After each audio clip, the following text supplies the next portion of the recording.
الحكاية بدأت في يوم عادي جدا في وسط الشارع. فجأة وبدون أي مقدمات الأرض اتشقت اتنين. مش حفرة عادية، لأ، ده كان شرخ أسود عظيم قسم الشارع. عرضه كان كبير جدا وعمقه ملوش قرار. الناس جريت برعب والعربيات وقفت على الحافة والصمت سيطر على المكان.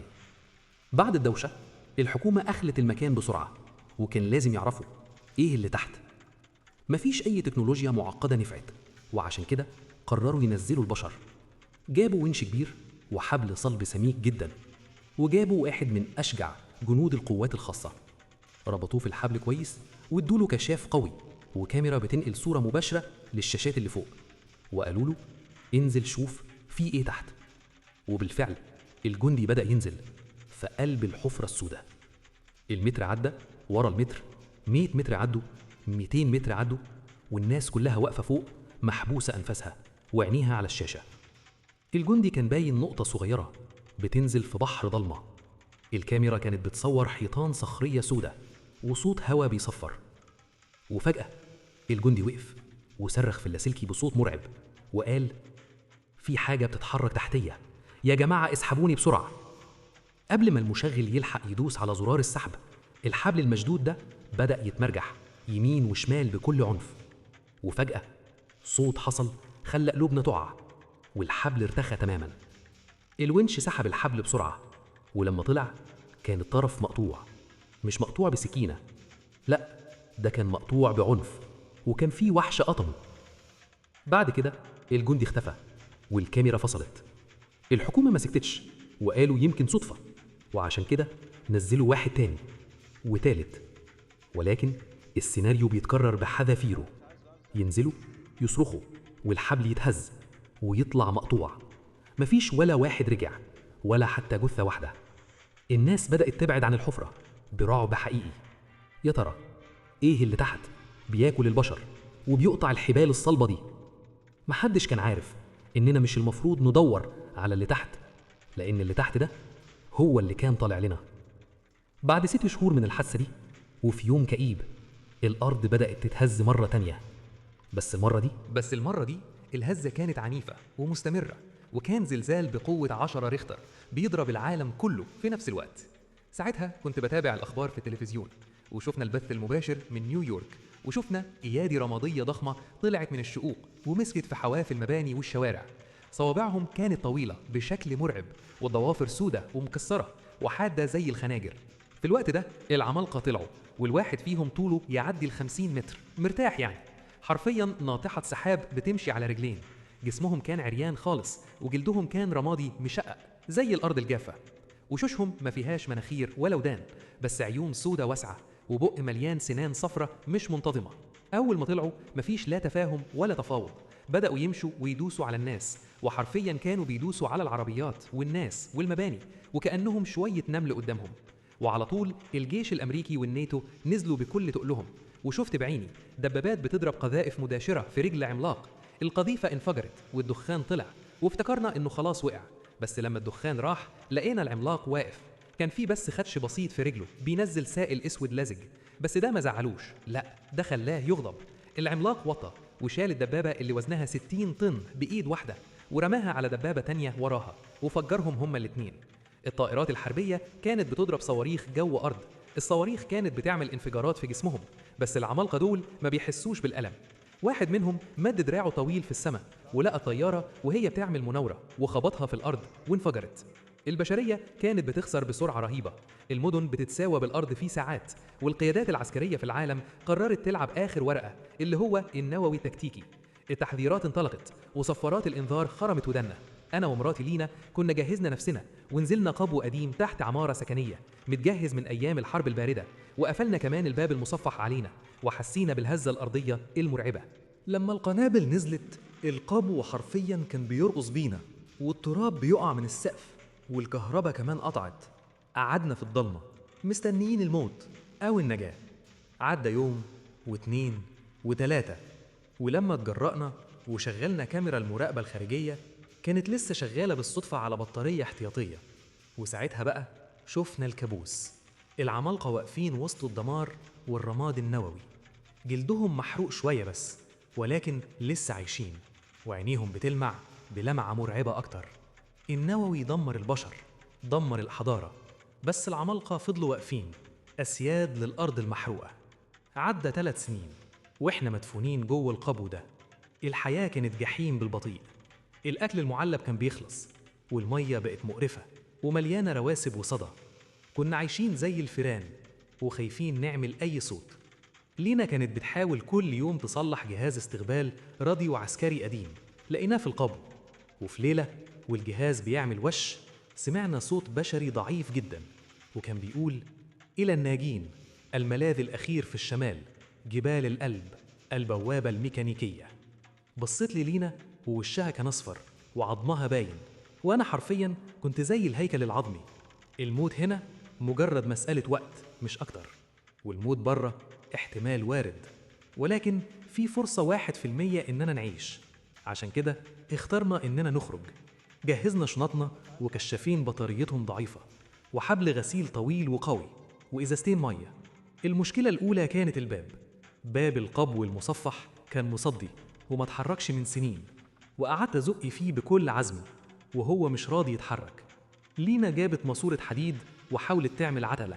فضلنا نحاول أكتر من ساعة، العرق بينزل مننا وإحنا خايفين نعمل أي صوت عالي يسمعه أي حد بره.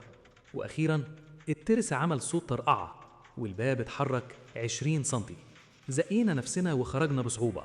خرجنا لبير السلم، ولكن لقينا السلم نص واقع. كان في فجوة كبيرة بين الدور اللي احنا فيه والدور اللي فوقه، وما كانش ينفع نطلع غير إننا نمشي بحذر على حرف خرسانة ضيق جدا لازق في الحيطة.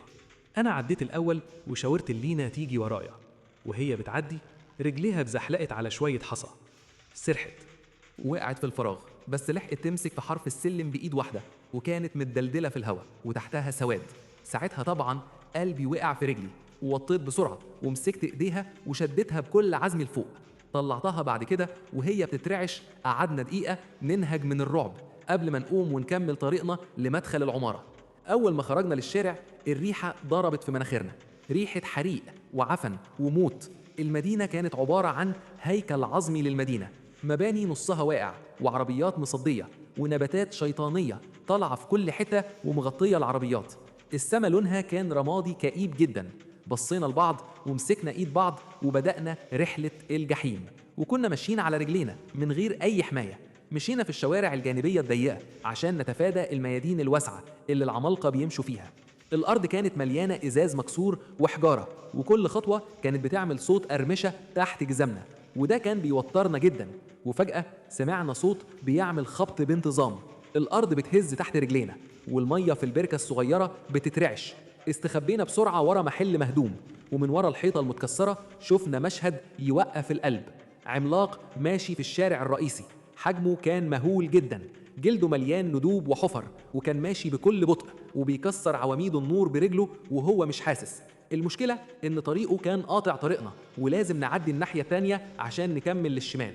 استنينا لما عدى وظهره بقى لينا، وهمست لينا وقلت لها يلا بسرعة. وبالفعل جرينا واحنا موطيين وسط العربيات، وفي نص الشارع لينا شنطتها شبكت في مراية عربية، وهي بتشدها المراية اتكسرت وعملت صوت عالي جدا. الصوت رن في الشارع الفاضي زي الجرس. العملاق وقف ولف جسمه ببطء مخيف جدا، وعينه السودة الواسعة بدأت تمسح الشارع كله. احنا كنا مكشوفين خالص، مفيش غير عربية نقل كبيرة مقلوبة على جنبها قدامنا بحوالي 5 متر، وتحت العربية زقيت لينا ونزلنا تحت المقطورة بتاعة العربية. والعملاق بدأ يقرب وخطواته كانت بتعمل زلزال صغير كده. شفت كعب رجله الضخم وقف جنب العربية بالظبط. ريحته كانت بشعة جدا زي اللحمة المعفنة، وطب جسمه، وشفت وشه المقلوب بيبص من فتحة تحت العربية. عينه كانت بتتحرك يمين وشمال بتدور على مصدر الصوت، وكنا بنبص لبعض واحنا ميتين من الرعب. الدموع بتنزل من عين لينا بكل صمت. العملاق مد صباعه الطويل وحاول يزق العربية عشان يكشف اللي تحتها، والعربية بدأت تتزحلق وتزيق فوقنا، والحديد كان بيصرخ، ولو زقها كمان شوية حرفيا كان هيفعصنا. في اللحظة دي حتة من مبنى قايل للسقوط وقعت بعيد شوية وعملت دوشة. العملاق انتبه للصوت الجديد وقام وقف ومشي ناحية الصوت.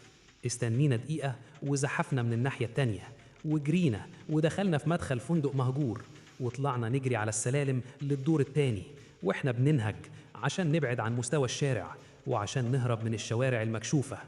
قررنا ننزل تحت الأرض ولقينا غطا بلاعة حديد كبير وكان موارب شوية وكان موجود في حارة ضيقة. زقيناه بصعوبة ونزلنا على سلم حديد متثبت في الحيطة. نزلنا في نفق خدمات قديم وناشف وما كانش فيه مية، بس الأرض كانت مليانة تراب ناعم جدا بيطير مع كل خطوة. الجو تحت كان بارد وضلمة كحل. شغلنا الكشافات والنور كان بيقطع في الضلمة وبيكشف عن كابلات مقطوعة ومواسير ضخمة مصدية على الجناب. المكان كان ساكت تماما، بس الصمت ده مدامش كتير. بدأنا نسمع صوت أنين مكتوم جاي من الحيطان زي ما يكون المعدن بيشتكي، وفجأة حسينا باهتزاز قوي جدا. التراب اللي على الأرض بدأ يترعش ويطلع لفوق، وساعتها بقى فهمنا الكارثة. في عملاق ضخم ماشي في الشارع فوقنا بالظبط، والنفق القديم ده مش مستحمل وزنه الهايل.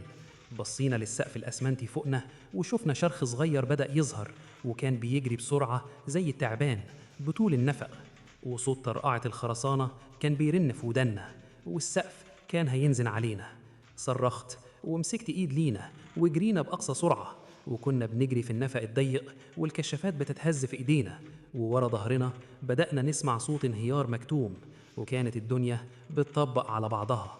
سحابة كثيفة من الغبار الرمادي بدأت تطاردنا وتخنقنا. الهواء المضغوط بسبب الانهيار كان بيزقنا لقدام. قدامنا الضوء كشف عن نهاية النفق، سلم طوارئ رأسي بيطلع لفتحة خروج تانية. إلينا طلعت أول درجتين بسرعة وأنا وراها على طول. وإحنا بنطلع سمعنا صوت انفجار مكتوم ورا. باب النفق اللي كنا فيه اتقفل تماما بكتل صخرية ضخمة جدا. موجة ضغط هواء وتراب اندفعت في بير السلم وزقتنا لفوق بقوة، وأخيرا وصلنا للغطاء الحديدي اللي فوق. زقيناه بكتفنا بكل قوتنا. الغطاء طار ووقعنا على أسفلت الشارع. سحابة تراب ضخمة طلعت من الفتحة ورانا زي المدخنة. قمنا واحنا بنترعش، بصينا على الفتحة اللي كانت هتبقى قبرنا، وكملنا جري قبل ما العملاق يرجع تاني. طلعنا لقينا نفسنا في منطقة جراجات. كنا محتاجين وسيلة مواصلات لأن الجبل لسه بعيد والخطر في كل مكان حوالينا. فتشنا في العربيات بس معظمها كان بايظ أو من غير عجل أصلا، وفي الآخر لقينا عربية ربع نقل قديمة. العجل بتاعها نايم شوية بس كانت تمشي، والموتور شكله سليم. المشكلة ما كانش فيها بنزين، كان لازم نسحب بنزين من عربيات تانية. على طول جبت خرطوم بلاستيك وقعدت أشفط من تانك عربية. طعم البنزين حرق بقي وقعدت أكح. عبينا جردل وحطيناه في عربيتنا. دورت العربية، الموتور ما اشتغلش. مرة، 2، 3، وأخيرا اشتغل بصوت عالي جدا ودخان اسود طالع من الشكمان. طلعنا على الطريق السريع وكنت سايق بأقصى سرعة ممكنة بفادي الحفر والعربيات المحروقة. إلينا كانت بتبص ورا طول الوقت، وفجأة صرخت في واحد جاي. بصيت في المراية وشفت عملاق من نوع العداء، جسمه رفيع ومشدود، بيجري على 4 أطراف زي الفهد وسريع بشكل مش طبيعي. كان بينط من فوق العربيات وبيكسب مسافة بسرعة. في اللحظة دي دوست بنزين للآخر. العربية بتترج وحاسس إنها هتتفكك مننا. العملاق وصل ورانا ومد إيده طويلة وضرب الإكسدام. العربية لفت نص لفة، بس الحمد لله عرفت أسيطر عليها وكملت جري، وهو بيحاول يمسكنا كأنه بيلعب بينا مش بيطاردنا. وقدامنا كان في كوبري علوي جزء منه واقع وفي فجوة حوالي 5 متر. مفيش فرامل ومفيش وقت نلف. مفيش قدامي حل غير إننا ننط. صرخت امسكي نفسك. إلينا مسكت في التابلو وغمضت عينيها، والعربية طارت في الهواء لثانية وعدينا الفجوة، بس نزلنا بعنف على الناحية التانية. المساعدين اتكسروا والكاوتش فرقع. العربية زحفت على بطنها وشرار بيطلع منها لحد ما خبطت في حاجز خرساني ووقفت. نزلنا منها دايخين. بصينا ورا، العملاق ما كانش عارف ينط، وقف عند الفجوة وبيصرخ. بس ما كانش ينفع نرتاح، لازم نكمل جري على رجلينا للغابة اللي بتودي للجبل. الليل دخل علينا والدنيا بقت ضلمة. دخلنا الغابة على سفح الجبل، ودي كانت آخر حاجة بيننا وبين البوابة. بس هنا اكتشفنا الكارثة. الغابة ما كانتش فاضية، كانت مليانة عمالقة نايمين، مئات منهم واقفين وسط الشجر زي تماثيل، راسهم مدلدلة وعينيهم مقفولة. في سبات، بيناموا بالليل علشان يوفروا طاقة. منظرهم كان يجمد الدم في العروق، ولازم نعدي من وسطهم من غير صوت، من غير غلطة، لأن لو واحد بس صحي الكل هيصحى. اتشجعنا وبدأنا نمشي بحذر شديد. كنت سامع صوت نفسهم زي منفاخ هوا ضخم، وريحتهم كانت تخنق. في نص طريق كان لازم نعدي من فوق جذع شجرة كبير واقع، بس لما قربنا اكتشفنا الحقيقة. ده ما كانش جذع شجرة، دي كانت رجل عملاق نايم. بس ما كانش فيه طريق تاني. إلينا طلعت الأول بكل رشاقة، وأنا طلعت وراها. وأنا بنزل من الناحية التانية رجلي اتزحلقت ووقعت وخبطت في دراعه. العملاق طلع صوت شخير عالي وجسمه اتنفض. ايده بدأت تتحرك ناحية مكان الخبطة كأنه بيهرش، واحنا اتجمدنا مكاننا كاتمين نفسنا لدرجة ان صدري كان هيتفرتك. العملاق هرش دراعه ببطء وبعدين رجع نام تاني. عدت ثواني بس كانت زي عمر كامل، وبعدين كملنا مشي بأعصاب محروقة. وفجأة الهوا اتغير ورياح قوية بدأت تهب علينا. الرياح دخلت خلت فروع الشجر تخبط في بعض وتعمل دوشة، وطبعا الدوشة دي قلقتهم. واحد منهم فتح عينه نورت الضلمة وبصلنا، وللأسف شافنا. العملاق صرخة رجت الغابة كلها. الأرض اتهزت والعشرات منهم بدأوا يفتحوا عينيهم ويتحركوا. ساعتها صرخت اجري ما تقفيش، وشديت إلينا وبدأنا السباق انتحاري وسط الغابة. بننط فوق الجذور والصخور وهم ورانا بيكسروا الشجر ويدوسوا الأرض. خطواتهم كانت بتقرب وصوت صراخهم مال الكون. طلعنا من الغابة واحنا بننهج، رجلينا بتترعش، هدومنا متقطعة، وجسمنا كله طين ودم.